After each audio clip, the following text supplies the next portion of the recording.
First reading comes from Genesis chapter 1.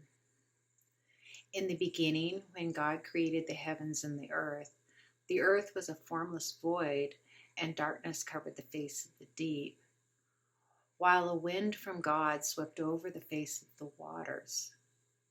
Then God said, "Let there be light," and there was light.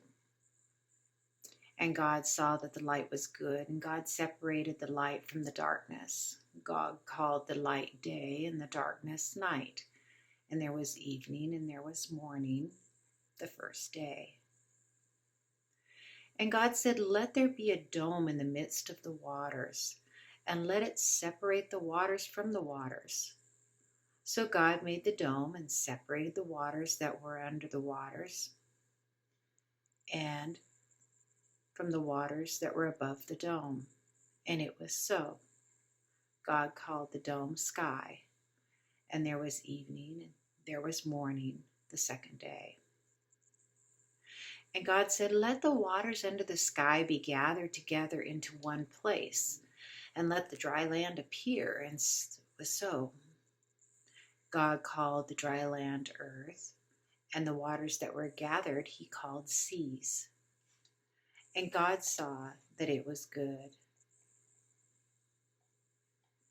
And God said, "Let the earth put forth vegetation, plants yielding seed, and fruit trees of every kind on earth that bear seed, with the seed in it." And it was so. The earth brought forth vegetation, plants yielding seed of every kind, and trees of every kind bearing fruit with seed in it. And God saw that it was good. And there was evening, and there was morning, the third day. And God said, "Let there be lights in the dome in the sky to separate the day from night. And let them be for signs and for seasons and for days and for years. And let them be lights in the dome of the sky to give light upon the earth." And it was so. God made two great lights, the greater light to rule the day, and the lesser light to rule the night, and the stars. God set them in the dome of the sky to give light upon the earth, to rule over the day and over the night, and to separate the light from darkness. And God saw that it was good. There was evening, there was morning, the fourth day. And God said, "Let the waters bring forth swarms of living creatures, and let birds fly above the earth across the dome of sky." So God created the great sea monsters and every living creature that moves of every kind with which the waters swarm, and every winged bird of every kind. And God saw that it was good. God blessed them, saying, "Be fruitful and multiply, and fill the waters in the seas, and let the birds multiply on earth." And there was evening, and there was morning, the fifth day. And God said, "Let the earth bring forth living creatures of every kind, cattle and creepy things, and wild animals of every kind." And it was so. God made wild animals of the earth of every kind, and cattle of every kind, and everything that creeps upon the ground of every kind. And God saw that it was good.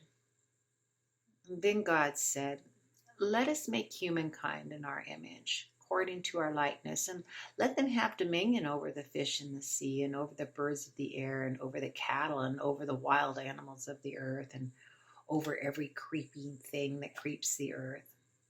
So God created humankind in his image. In the image of God, he created them. Male and female, he created them.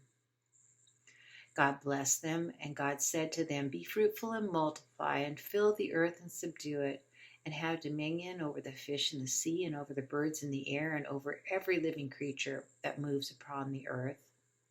God said, "See, I have given you every plant yielding seed that is upon the face of the earth, and every tree with seed in its fruit. You shall have them for food.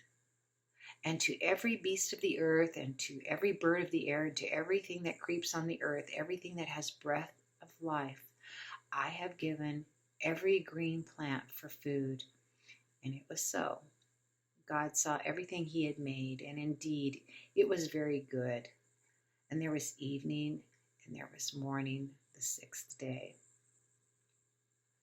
Thus the heavens and the earth were finished, and all their multitude. And on the seventh day God finished the work he had done, and he rested the seventh day from all the work that he had done. So God blessed the seventh day and hallowed it, because on it God rested from all the work that he had done in creation. These are the generations of heavens and earth when they were created.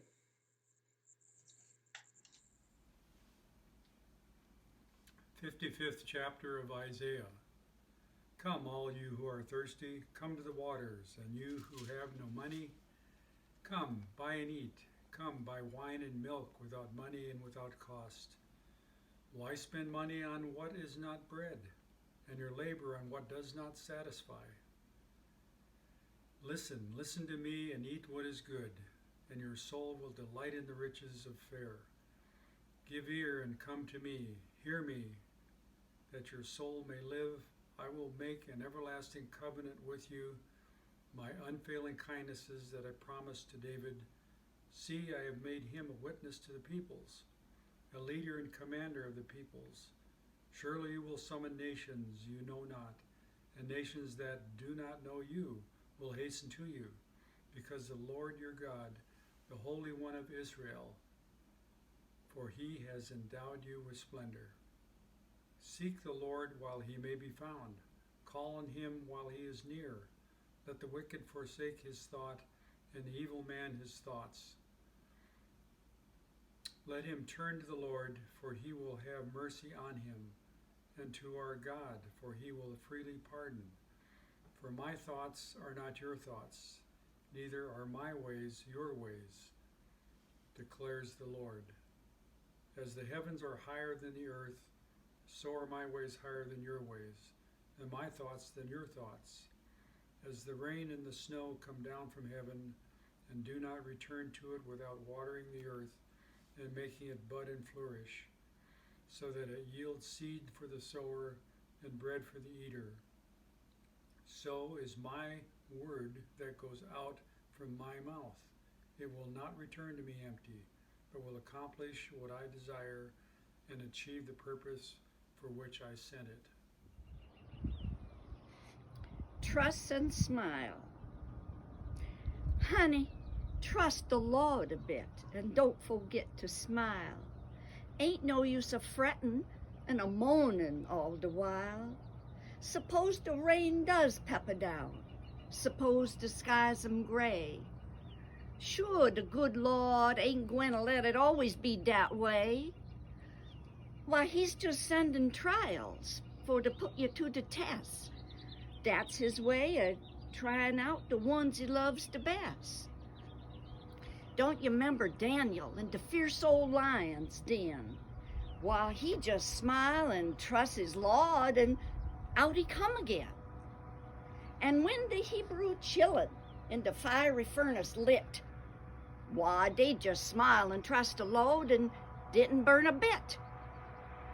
So when you's just plumb scared to death and don't know what to do, that's the time the helping hand reach down and guide you through. Sure, he ain't a fixin' to forget you is his child.